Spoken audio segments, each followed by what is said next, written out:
We begin with breaking news. The United States and Israel launching a major attack on Iran. It's being called Operation Epic Fury. Yeah, the first apparent strike happened near the offices of Iran's supreme leader in the capital of Tehran. And it comes after multiple rounds of talks in Geneva failed to convince Iran to abandon its nuclear program. The hope is the attacks will degrade Iran's military and nuclear capabilities and force them back to the negotiating table. President Trump indicates the reasons go far beyond the nuclear program, though, mentioning the revolution in 1979, which turned Iran from one of America's closest allies in the Middle East to one of its biggest opponents. President Trump did not specify the nature of what troops or how many troops are involved in this mission. In a video post on Truth Social, Trump called on Iran to surrender, but he also had a stark warning for the American people. Even so, and I do not make this statement lightly, the Iranian regime seeks to kill. The lives of courageous American heroes may be lost, and we may have casualties. That often happens in war. But we're doing this not for now. We're doing this for the future. Importantly, Congress has not signed off on this attack. That is sure to start a large debate in Washington. However, the Republican House Minority Whip has already praised the decision to launch the strikes.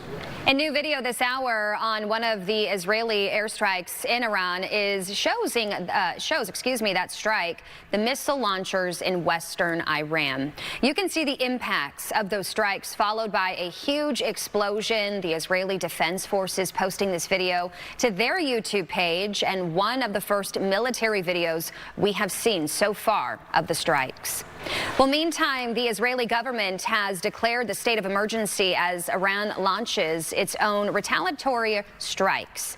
There was also a missile attack targeting the Navy's 5th Fleet headquarters in Bahrain. And there's been reports of explosions in Kuwait and Qatar.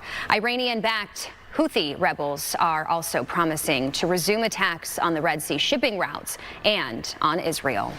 Now, Democratic Senator Ruben Gallego posted his opposition to the attacks on Iran on X, saying, "We can support democracy in Iran without sending troops to die."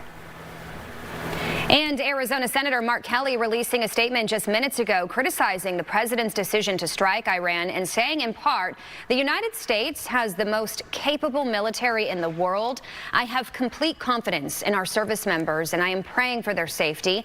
The question is never whether they can do this mission. It's whether the mission makes sense and makes us safer and what it's going to cost.